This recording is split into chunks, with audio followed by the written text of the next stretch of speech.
Good morning and welcome to Set to Love. I am Eva Payne, and today I have a special, amazing personal coach just for you, Sandy Allende Rodriguez. We are going to be talking about self-care rituals, the difference between routine and rituals, and why they are so important for your mental health. So here we go. My name is Eva Payne. Welcome to The Flow Life, where we define love as live open, value everything. On this podcast, you are dialed in and set to love. Let's go for a ride.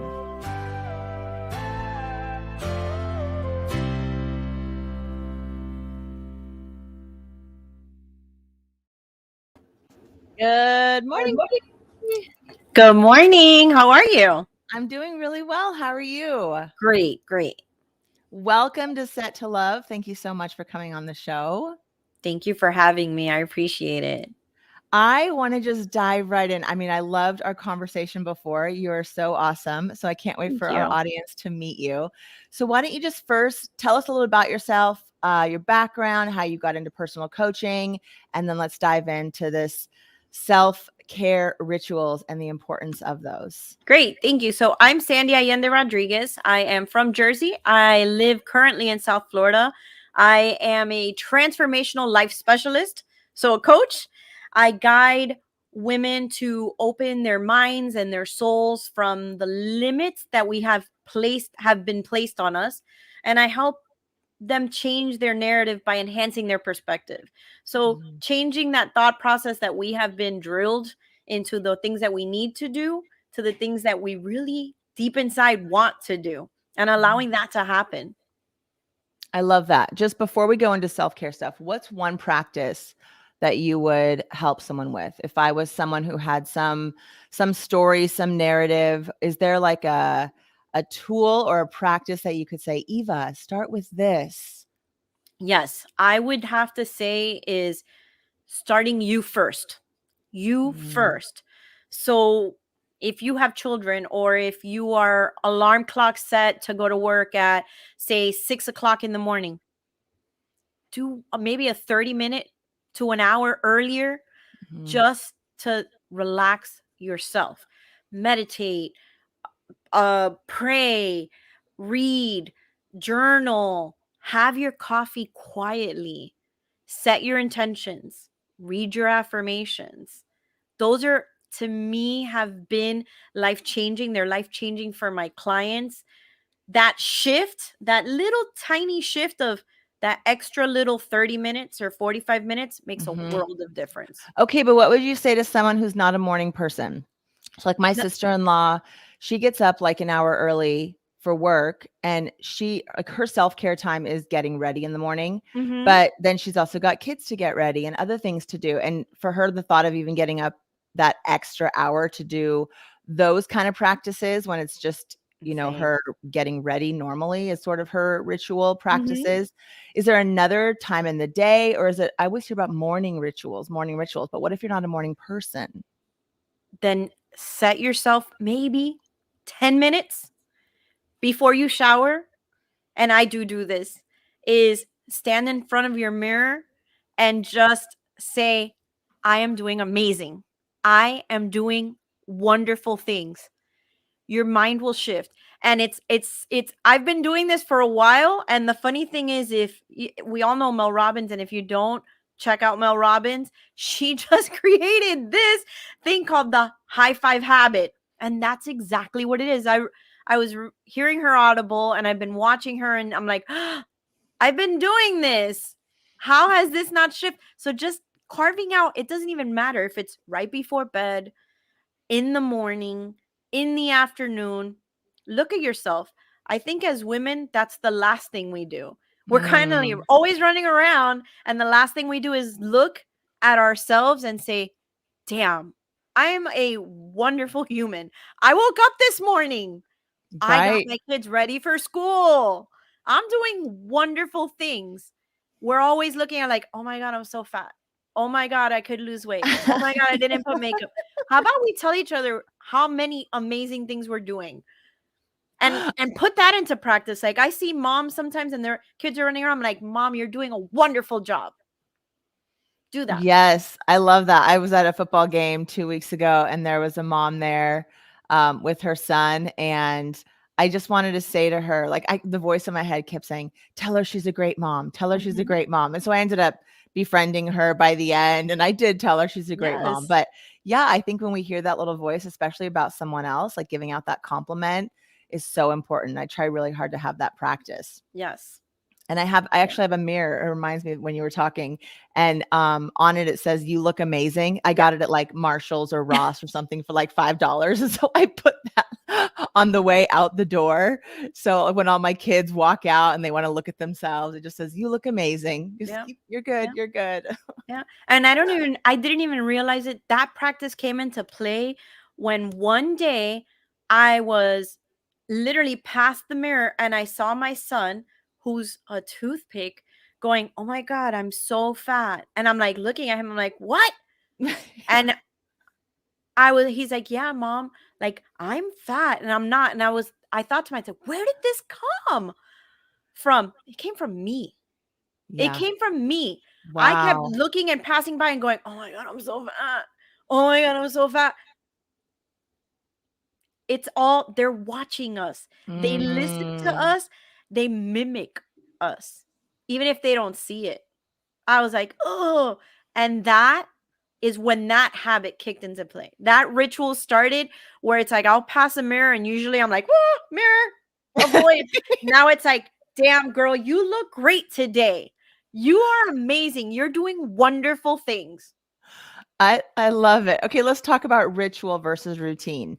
You Yes. made mention of this before we went live. So, Yes. why is this so important and what's the difference for you? So to me, a routine was something that I had to do Mm, because I was raised with that concept of you have to do the chores. This is your routine. Don't change your routine. Why? But then if I made it a ritual, then I enjoyed going to yoga class. It wasn't a routine. It wasn't something mhm, that I was forced to do. It was something that I enjoyed to do. So I just made that little narrative verbiage shift and said, now it's going to be a ritual. And that ritual is what gives me that power to move. And I've mhm. changed that perspective. I changed it. How do we decide, like, what rituals to even bring in? I mean, I could make a list of things that sound really good, like going to Mhm, yoga. That mhm. sounds really good, but I've only done that like a handful of times in my life. So how do we know what rituals to bring into our lives and which ones are gonna be important for us? I am a big perspective of saying try everything Mm, because what works for me might not work for you. I tried journaling when I was younger. That wasn't my thing as a child who had ADHD to sit there and write for long periods of time. I had to really want to do it. mhm, And when I was told like you need to journal, immediately I didn't want to do it. mhm, Now I tell myself this is the time where you can brain dump everything that's in your head. And this is how I jumped into journaling because now it wasn't something that I was forced to do, but something that I enjoyed to do. Things that were lingering in my head, I could write them down and come back mhm, to them. A lot of times, the ideas on there were like powerful. And I didn't even realize it because I was just boop, boop, boop, write it down, write it down, write it down. When you come mhm, back and you read it, you're like, oh my God, that's a wonderful idea. Why didn't I think of that? You did. You just you never released it out into the open. And waking up, maybe going for a walk or riding a bike, or mhm, it's all depending on our rituals, are all what we set to it. One of my rituals is before I even wake up, is I don't have the phone anymore next to my bed. It's away from me because I mhm, was noticing that's the first thing I was grabbing. That, oh, wait, I'm going to go and use Calm now. But then Calm would turn into the Instagram because somebody sent a message. No more. I wake up mhm, before my feet hit that ground. I'm saying, thank you. Thank you for allowing me to wake up. Thank you for the home that I live in, the man that I get to sleep next to, the children that I have, the dogs I get mhm. to own, everything. So now I wake up before my feet hit that ground. I'm grateful for everything that I have. I love that. So let's talk about how many rituals should someone have? I mean, is it not a should, but do you, when you work with someone on creating these rituals, do you just say, let's start with one thing? Or Yes. do you say, let's try everything and see what you like best and then pull back from there? Or how many ritual things should we have a day when creating this, or a week, or whatever, when Yeah. creating this kind of self-care ritual practice? That's an amazing question because it's all different for everybody. And it's all different on my days also, Mm, and with my clients as well. I start off first with the affirmations, the mirror affirmations. To me, that's important because that helps change that mindset of to those limited beliefs of I can't, I'm mhm, not cute enough, I'm not smart enough, I'm not. So that's the number one thing that I start with is those positive affirmations. And mhm, I put them on my if on Instagram every day. I'll have a today's affirmation. Here it is. Do with it as you choose. But everybody's different. mhm. Everybody's different. But I always want to introduce everything. Try the yoga class. Maybe yoga is not for you. I don't go to a yoga class. It's on my beach body stream, and that's how I do it because I don't want to go to a gym. And I don't like going to gym these days. And if one of my friends says, "Hey, I'm going to teach a yoga class," I'm like, "All right, maybe I'll think about going." Is it virtual? Can I do it online? And that's been my thing. But it's implementing the things that work for you and trying them, but giving it a good college try. Not saying like, "Oh, Mhm. I did it yesterday and that's it." That you Okay, got to so give it a what can process. we talk about what are some things if people are out there and just really have 0 idea? We've heard waking up and just feeling that gratitude and just you're putting your awareness towards the things that you're really grateful for. I heard Mhm. you say that. The mirror one, looking in the mirror and just having those positive affirmations. Some kind of exercise, going on a walk, doing yoga, something like that. You talk about having your morning cup of coffee, a quiet morning cup of coffee. What are Mhm. some other uh, practices that people could consider for themselves? Yeah. I think one of the most important things that we don't even realize is a ritual is saying no. Saying Mm, no. It is okay to say no. Or I have a schedule. I cannot do this today because I think a lot of us fall into the monotonous routine of saying, "Ah, let me shift my whole schedule because somebody wants me to go and work at the bake sale today." Or, gosh, somebody wanted me to, my neighbor asked me to help them out today because they need assistance with whatever. My coworker needed. But how about if that's not in our system, that's not what we wanted to say? Saying no mhm, is a big ritual that needs to be implemented by a lot of us. And I'm not saying all the time, but put yourself first. Put yourself first. That's the most important part is healing that self-care by starting with yourself first. And saying mhm. no is definitely a good ritual to start with.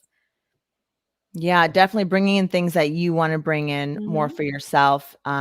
That is really important and being able to say no to things. I had to stop feeling bad about the things. It wasn't even like I was saying no. I just wasn't volunteering for Mhm. things. Like Mhm. I'm not part of the PTA, although I very much appreciate all the people who are. I just thought I do a lot of service. And so Yes. I was okay with not adding anything more to my plate Mhm. and just being really super grateful for the women and dads who were filling those roles. So not feeling bad about myself for not doing as much as maybe other people because I thought I have a house full of children and dogs and I'm running a nonprofit and I'm writing a book and I'm blah blah Mhm. blah. And so you're right. Not it wasn't even saying no, it was just not adding more to Right. my plate than I think that I can handle because that causes a lot of stress. Right. What do you tell people who kind of find themselves in those really stressful situations or who ride, like, let's say 51% of their day is in that stress mode? Yeah, and I will tell, learning from personal experience because I was that mom. I was the Mm, PTO president because I felt that that's what I needed to do. If I wasn't, if I didn't have, as an entrepreneur, I needed to do more. I needed to be at mm, my kid's school all day. I needed. And COVID hit. COVID was like a slap in my face that said, sit down and let me tell you what it is to relax. mm, And Now I had quit before even COVID started. I had said, okay, that's it. I'm done with this PTO. I love you guys. I'll assist you when I can. Number Mm-hmm. one, when I can. And I'm not doing this anymore. I'm going to focus on myself, my family, my business, my clients. And when that came into play, I did not realize how my life did not like functioning on chaos. I was told that that's how I need to function, but I did Mm-hmm. not enjoy it. Now, if the boys have, golf or this, or I have to go to this, hang out with my friends, can you drop me off here? My husband needs me to do this. I'm like, oh, no. And I will say, no, no, I cannot. No, you can't. If somebody can pick you up, perfect. But no, I may not. This is my rituals today. And dropping you off at your friends is not one of them. Mhm. I So, definitely find myself saying yes a lot. My mom said no a lot to me growing up, so I always wanna say yes to my kids. But then, like, and like, the first 2 or 3 things, I'm like, "I got this, it's fine." But then by the, like, 6th request of the day, and I feel like all I have done all afternoon is drive kids around, I yes. start to feel, like, a little bit stressed and Anxiety. It's that yeah, anxiety it kicking comes in like, a little bit, and I'm going, "I'm "What doing do this to I?" myself. I could have said no, but I Mhm. want them to have the experience." Yes. So it's this battle Yes. inside of me, like, wanting to be the mom that supports them hanging out with their friends, and yeah, but I definitely find myself in that in Yeah. that space sometimes. Yeah. And I tell I that happened to me the other day where it's like my son had to go to the orthodontist and then to go to the dentist and then run back and the other one needed to go to golf. And my husband's like, "You sound so stressed." I'm like, "Oh my God." Like he goes, "Do you realize that you used to flow like this every single day Yeah. since the 20 years that I've met you? And this is the first time I've heard you complain about the chaos?" He's like, "Your life flew on chaos." I'm like, "I don't like it. I don't like it at all. This Mm, isn't my thing." So now it's a matter of understanding that I thought that's what I wanted, mhm. needed to flow like that, and realizing that we aren't meant to be moving in that many directions all at the same time. Right, right.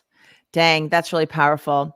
Sandy, it has been such a pleasure having you on. Before we go, do you have any final thoughts on self care rituals, on creating these practices for our audience, and also let people know where they can get in touch with you, especially if they're looking for an amazing human to coach Thank you, them Emma. to create these practices and just get through these transformative times that we're all in these days? Yeah. Thank you, Emma. I appreciate it. Yes, I want to finish with saying give your rituals space. Give your rituals a time frame. Tell yourself it's not one day. It is it takes everybody's different cuz you hear the it takes 21 days to build a habit. No, it takes whatever you tell yourself. And you might start off with journaling. That might not be your thing. And Mhm. you might say like, I can't just kind of get into it." Try something, try meditating, try taking a walk. You can walk and meditate at the same time. You Yeah. can do your affirmations as you're walking, riding your bike, driving, listening to your podcast. Mhm. This all of this is things and rituals that are going to help enhance your life. So just give it your time of trial because we're all different and we don't have a set ingrained way it works. I love that. And where can people find you online? So you could find me either at riseandsucceed altogether.com, which is our website. I am on Instagram as well as our podcast wherever it is you podcast. Awesome. Thank you, Sandy, so much. I really appreciate you coming on the show today. Thank you, Eva. It was a And I'd love pleasure to to have you be back here. on sometime. I love your energy. When Thank even you. chatting in our DMs, I'm like, this woman, she's got some fire in her. I like her. Thank you. Thank you. Thank you, Same. everyone. Yeah, thank you so much. Thanks, everyone, for being here on Set to Love today. Please share this episode if you think it can help someone who's looking for some self care rituals and some ideas. And if you're looking for an amazing coach, reach out to Sandy. Thank you, Sandy, so much. And until next Monday, stay set to love so you can flow for life.